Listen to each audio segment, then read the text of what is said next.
Hey guys, thanks for watching the Install Pros channel. Today we're going to be showing you how to quickly replace your rear windshield wiper on this Toyota Rav4. If you're new to our channel, check out the description as we'll have a link to one of these wipers that you'll use to replace it. Hi guys, today I'm going to show you how to replace your rear windshield wiper. It's going to be on this Toyota Rav4. Should work for a lot of other vehicles as well. But first, there's always a bolt that holds this wiper on that goes through the glass. So you want to pop the cap. You can see that there, but you don't need to take that off. Okay.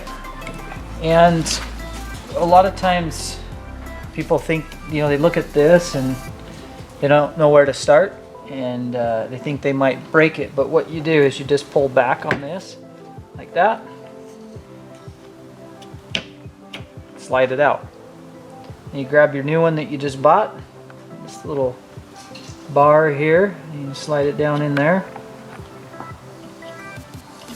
snap it into place, pop it on, put it down, pop your cap on. It's that easy. Hey guys, thanks for watching our video. If you found it helpful, please take the time to give us a thumbs up and subscribe to our YouTube channel. As always, check out the description of this video as there'll be a link to the product that we've installed.